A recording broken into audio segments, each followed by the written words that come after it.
What's up YouTube, Crystal here, and I've got another record collection video for you. I know I'm a little bit uneven. I think I'm up in the attic. My wife is entertaining and the living room is chaos, so there's no way I'm going to get anything done there. So I thought in traditional DIY spirit, I'd come up to the attic and just get it done. So got vinyl collection C and D with a couple from B that I forgot or missed from my last video. So check out A and B if you haven't yet. I'm basically going through with these, like my alphabetical list. Artists I only have 1 or 2 12-inch of.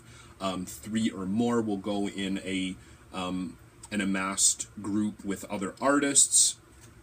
So let's get into this because it's going to be a long video. So the first one, this was stuck between a couple of records that I'm saving for a later video. This is The Birthday Party's Junkyard. I really enjoy Some Birthday Party, but I can't say I love this record. I picked it up because it was really cheap, and it came with a download code, and it came with a bonus 7-inch, and this nice heavy-duty poly bag, I believe they're called.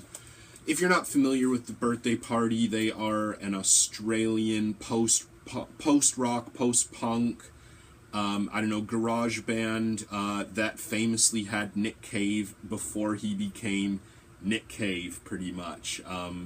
Nick Cave and the Bad Seeds, obviously what he's most well known for, but this was his band before that. There's a few Birthday Party tracks I absolutely love, but unfortunately none of them are on here. I don't know, I find this album just to be too sloppy, the timing is bad, I don't know, everything just seems to be out of sync with each other. I think they're on a lot of heroin when they wrote this, so that kind of makes sense. But it's okay, I'm glad to have it. Great cover art there, but definitely not the best Birthday Party album. Check out, not albums, but songs. Nick the Stripper is amazing, as well as Mr. Clarinet. By far my 2 favorite Birthday Party tracks. This one was right at the end of the B's. I didn't even realize it, so I didn't grab it. Bukowski reads his poetry. By far, like, undoubtedly my favorite author of all time. Is kind of one of those moments, like literary moment for me when I first read Charles Bukowski novel, Post Office, and it's just like everything changed. Literature, novels, fiction just changed forever for me, and I've been an avid Bukowski fan for, I don't know, nearly 20 years now. Even though, like, he died before I even got into him, I love him. I think he's just an absolute genius, or was, whatever. So obviously this is just various poems that he reads, and I actually have to say as well, Bukowski, like, years after I got into him, I started getting into his poetry, just kind of like, oh, I don't like poetry, and then I started to read some, not all, but some of his poetry and go like, wow, this is what, you know, I think a lot of people would be interested in if they, you know, had an idea there's poetry that exists like this. Unfortunately, I do only have a black pressing. There are colored versions, and I got this for a lot cheaper, so I'm not going to spend that much more on the exact same record if it's not overly collectible or whatever, but still great. I haven't even listened to this yet. I definitely want to sit down and kind of drink it in, though. Camper Van Beethoven 2 and 3. I was really late to the game on Camper Van Beethoven. I think they broke up long before I was even into, like, indie music. But when I was in grade 7, so probably like 11 or 12, I heard Cracker, which was Dave Lowry after Camper Van broke up, or he left, or whatever.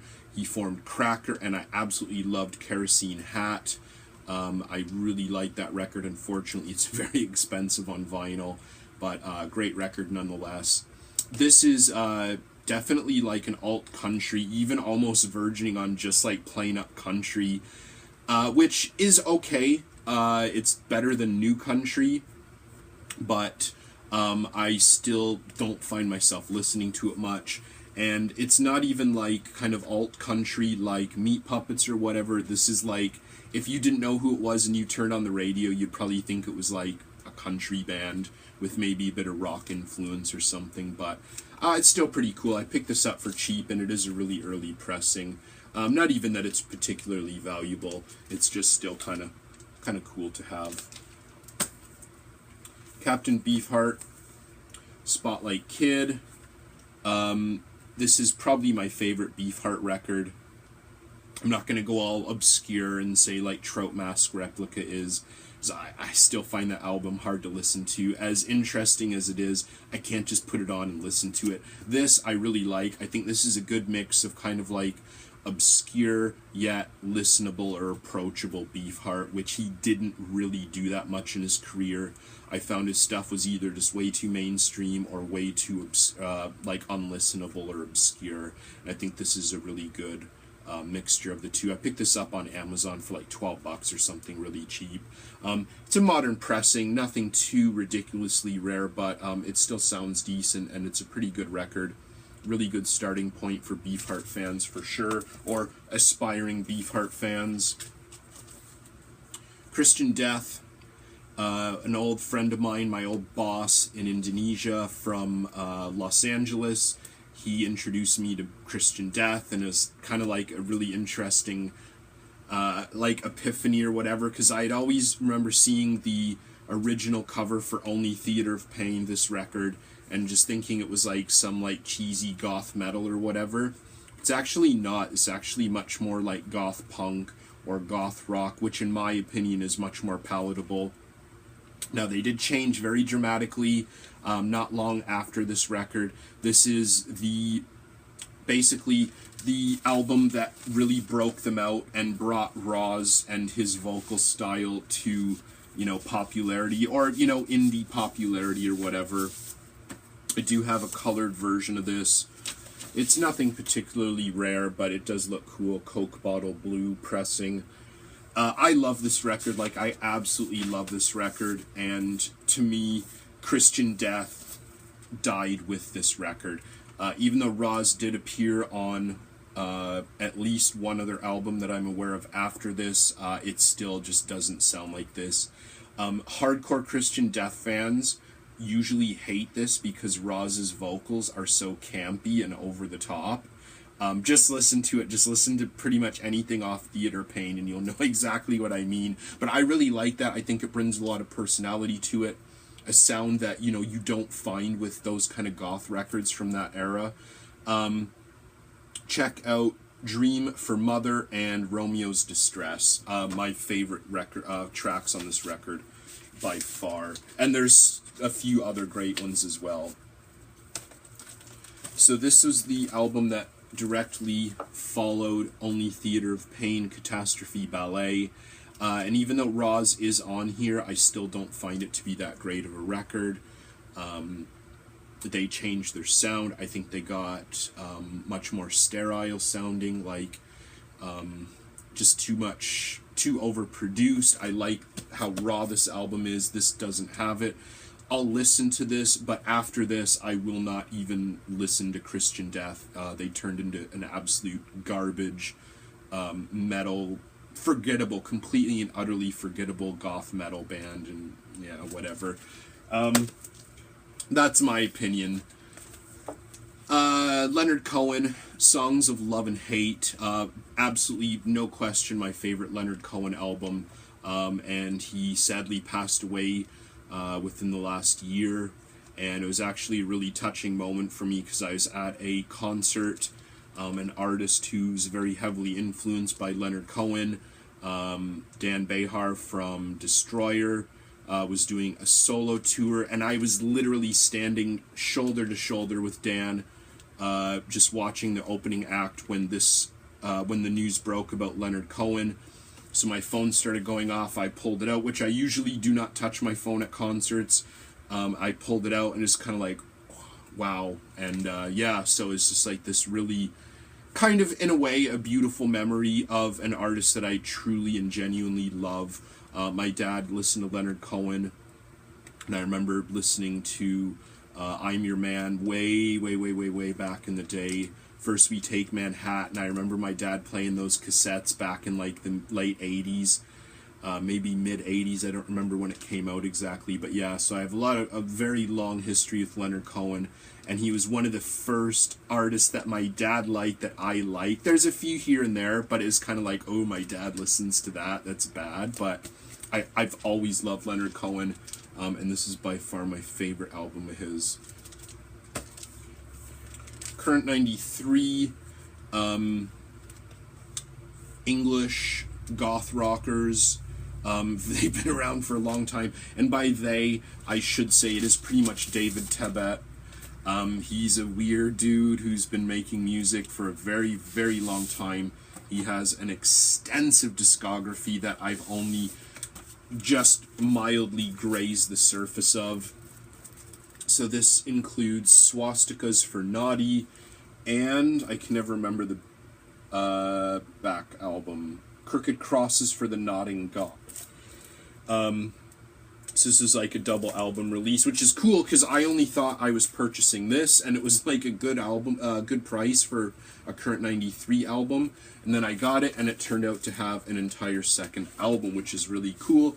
And to add to it, they both have some nice colored vinyl. So that's Crooked Crosses for the Nodding God on kind of, I don't know, forest green, let's say. And Swastikas for Naughty is on kind of a nice pastel purple pressing.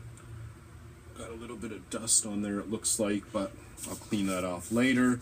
I can't say I'm a huge fan of Current.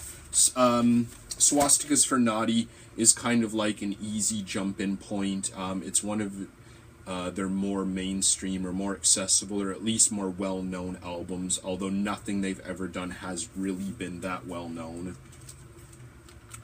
This is another one I got around the time. This is Honeysuckle Aeons, and I have literally not even listened to this yet. I kind of ordered this on my tail end of kind of like my folk spurt that I went through about 2 years ago. I don't know, I just never, by the time it arrived, I just wasn't overly into it. I'll check it out, but I'm not holding my breath for much. Really great record.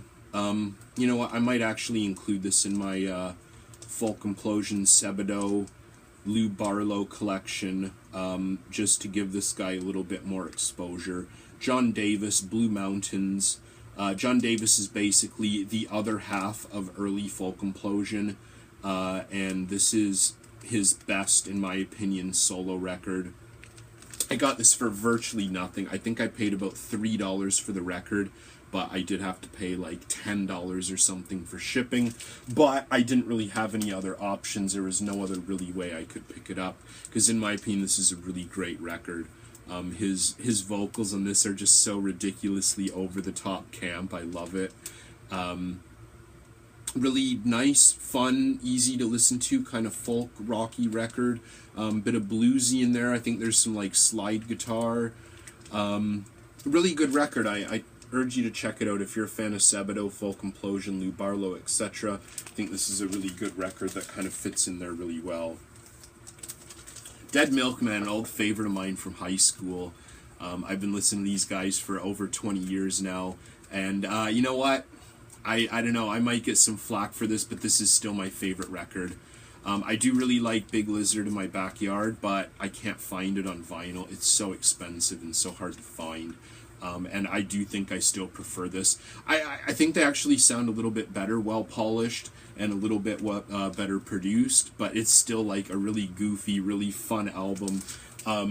As usual, the Dead Milkmen, you know, you can't take them seriously. They are, you know, a joke band, a novelty band, whatever, but they make really good music. Nice, translucent, I don't know, royal blue pressing. Not particularly rare either. I think this is, to me, their best album. Definitely up there with Big Lizard for sure. This is a really cool record I picked up for a really good price at a record sale not too long ago. Deltron's 3030. Deltron kind of in that 90s, I don't know, what would you say, the 90s group with, what's his name? Cool Keith, and there are a few other guys, Kid Koala, you know, Dan the Automator, yeah, that whole group of, you know, kind of, I don't know, freaky, spacey, kind of mid to late 90s rappers that, you know, have kind of just disappeared or changed their sound completely or whatever. But yeah, this is a really good record, really good hip-hop record. Not very easy to find anymore. This is an early pressing. I don't know how early, but I don't think it's been repressed for a while. So very glad to have that. Don't laugh. Dillinger Escape Plan, Calculating Infinity. Now, I know Dillinger Escape Plan absolutely suck, but this is, I think, a really, really good extreme metal album. This is their first major album as far as I know. I listened to these guys for the first time at the end of the 90s, and I was blown away. I couldn't even believe it. I'd never heard anything like that. 99, so yeah, that kind of makes sense. Maybe 2000. I listened to him for the first time. 43% Burnt, Sugar-Coated Sour, and Variations on a Cocktail Dress. I remember listening to those for the first time, and I couldn't believe music, you know, existed that sounded like this. And then their next album, they changed their sound quite a lot, and their next album got even worse, and just to the point where they sound like cheesy, like 90s metal or whatever, but it's from like the early 2000s. I know they take a lot of shit in the metal community, and rightfully so, but I think this album is definitely worth checking out still. Very abrasive, very, you know, extreme metal. Really special artist to me, again, one that's gone back a really long time. I've only got 2 records by Dinosaur Jr., Where You Been, and another one that I'll get to in a minute. Kind of revisiting a lot of music in the last couple of years, especially since I've been getting into vinyl. And I absolutely loved Dinosaur Jr. in high school. Kind of fit in with, you know, Sebadoh, Sonic Youth, you know, Pixies, and that kind of early to mid-90s alternative sound. And revisiting them, I kind of realized that Where You Been is the only absolute must Dinosaur Jr. album out there.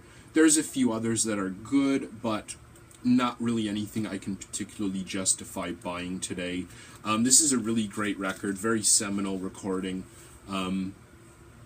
Great alternative 90s rock start to finish. Jay Mascis is a phenomenal guitar player. Murph on the drums, gotta love him, but great record. This is my other Dinosaur Jr. record. Give a glimpse of what you're not, and I don't like this at all. This is released very recently, in the last year at least, and I picked it up. I was at a record store that had nothing of interest, and this is literally one of the last 2 records I flipped through, and I saw it, didn't even know it existed, and it was on a nice kind of dark purple translucent pressing, so I grabbed it, and yeah, it's a terrible album. To be fair, I've only put the record on once, and I didn't like it. The MP3 is really bad quality, and you know, I can't judge the whole record off that, but I put the record on. I didn't dig it. They just sound too different. They sound too boring. Nothing like they used to, so I guess I'm kind of done with Dinosaur Jr. End it with a, you know, an all-time greatest folk records ever, Nick Drake's Pink Moon, the only Nick Drake record I own. Very mainstream for him. It's definitely the starting point. I owned all of his CDs at one point, his main albums at least, and I really couldn't get into them. What is it, Brighter Later, and I can't remember the third one. But yeah, this is the only one that I really loved. Just a very beautiful, very somber folk rock record from 72, wow, I didn't know that. I thought it was a little bit later in the 70s. But really beautiful, beautiful record. I might have to listen to this again. I haven't put this on in a really long time. But, yeah, gorgeous record, really, regardless. So there you go. There's C and D with a couple of my Bs.